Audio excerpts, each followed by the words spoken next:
এই ভিডিঅ'ত মই ক্লাছ 12ত থকা চেপ্টাৰ 5ৰ মিসেলেনিয়াছৰ 20 নম্বৰ কুৱেশ্যনটো আলোচনা কৰিম। 20 নম্বৰ কুৱেশ্যনটো হৈছে sin a plus b equal to sin a cos b plus cos a sin b ব্যৱহাৰ কৰি আৰু অৱকলনৰ সহায়ত কোসাইন যোগৰ উত্তৰটো উলিয়াবলৈ কৈছে। মানে sin ইয়াৰ পৰা আমি কলৈ কনভাৰ্ট কৰিব লাগে অৱকলন কৰি cosৰ ফৰ্মুলা লৈ। এইখিনি ফৰ্মুলা তোমালোকে অলৰেডি ফাৰ্ষ্ট ইয়াৰ পাই আহিছা। এতিয়া চাও sin a plus b equal to sin a cos b plus cos a sin b। আমাৰ a b টো হৈছে আমাৰ কোণ হিচাপে আছে। এতিয়া কাৰ আপেক্ষে অৱকলন কৰিম বুলি ক'লে তোমালোকে x y z t যেনেকৈ বা তেনেকৈ ল'ব পাৰা। আমি x আপেক্ষে অৱকলন কৰিম, a b আপেক্ষে ল'ব নোৱাৰা কাৰণ ইয়াত কোণ হিচাপে আছে। সেইকাৰণে এতিয়া আমি x আপেক্ষে লৈ কৰিম। x আপেক্ষে অৱকলন কৰি যিকোনো ভেৰিয়েবল ল'ব পাৰা। মই যেনিবা x আপেক্ষে লৈছোঁ, তেনেহ'লে d by dx sin a plus b এইটো আমাৰ পুৰণৰ বিধি মানি চলিছে এই দুটা। তেনেহ'লে কি হ'ব sin a d by dx cos b আকৌ plus cos b d by dx sin a আকৌ plus cos a d by dx sin b plus আকৌ sin b d by dx cos a।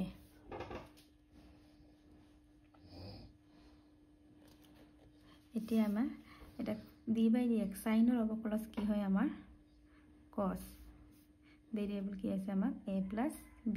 আকৌ a x আপেক্ষে অৱকলন কৰিলে আমাৰ কি হয় dA by dx আকৌ plus b আমি x আপেক্ষে অৱকলন কৰিলে dB by dx হ'ল। আকৌ এটা sin a cosৰ আমাৰ অৱকলন কি হয় মাইনাছ sin b আকৌ b টো আমি অৱকলন কৰিলে কি হ'ব x আপেক্ষে dB by dx। ঠিক তেনেদৰে এইটো plus cos b sin a আমাৰ অৱকলন কি হ'ব cos a আকৌ a আপেক্ষে x অৱকলন কৰিলে আমাৰ dA by dx। ঠিক তেনেদৰে আমি তলৰটো আকৌ cos a sin b ৰ অৱকলন আমাৰ cos b আকৌ b ৰ অৱকলন dB by dx আকৌ plus sin b cos a ৰ অৱকলন আমাৰ মাইনাছ sin a আকৌ এইটোক আমি x আপেক্ষে অৱকলন কৰিলে আমাৰ dA by dx হ'ল। তাৰপিছত আমাৰ কি আহিব cos a plus b dA by dx আমি অৱকলন কৰিলে এতিয়া আমি সিম্পলিফাই কৰিম। ইয়াত চোৱা dA by dx ক'ত আছে আমাৰ এইটো আৰু এইটো, তেনেহ'লে আমি ইয়াৰ পৰা কমন আনিম।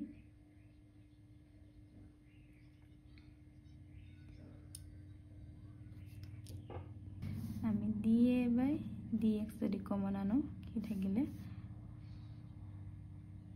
cos b cos a এর আকৌ প্লাসে মাইনাসে মাইনাস হয় sin b sin a। ঠিক তেনেদৰে আকৌ আমি ইয়াৰ পৰা dB by dx কমন আনিম প্লাস dB by dx যদি কমন আনো তেতিয়াহ'লে cos a cos b ইয়াতো আকৌ প্লাসে মাইনাসে মাইনাস হয় sin a sin b হ'ল।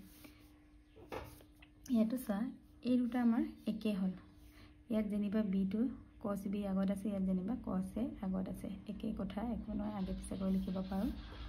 এটা cos a plus b dA by dx plus dB by dx আমাৰ কি হ'ব cos a cos b minus sin a sin b common আনিলোঁ কি থাকিলে আমাৰ dA by dx plus dB by dx থাকিলে আমাৰ এতিয়া চাচোন both side দুইপক্ষত da/dx plus dv/dx আছে আমাৰ কাটি গ'ল কি থাকিলে আমাৰ cos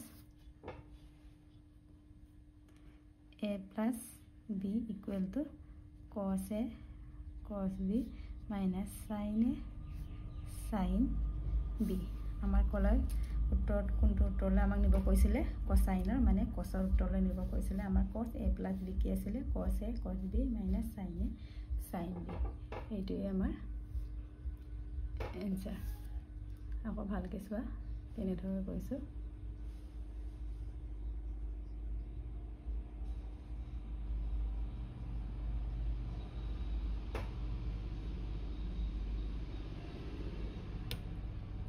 এতিয়া আমি নেক্সট প্ৰশ্নলৈ যাওঁ আমাৰ 21 নম্বৰ প্ৰশ্নটো আছে এনেকুৱা ফলন আছেনে যিটো সকলো বিন্দুতে অবিচ্ছিন্ন কিন্তু মাত্ৰ দুটা বিন্দুত অৱকলীয় নহয় তোমাৰ উত্তৰটো যুক্ততা প্ৰতিপন্ন কৰা বুলি কৈছে এনেকুৱা ফলন আছেনে যিটো সকলো বিন্দুতে অবিচ্ছিন্ন হয় আমাৰ এনেকুৱা ফলন আছে এনসাৰটো আমাৰ কি হ'ব আমাৰ আছে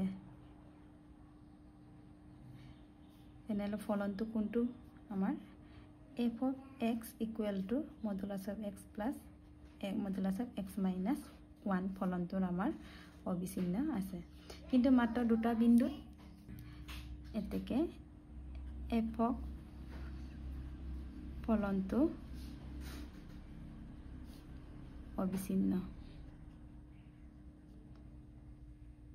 কিন্তু কি কৈছে মাত্ৰ দুটা বিন্দুত অৱকলন কিন্তু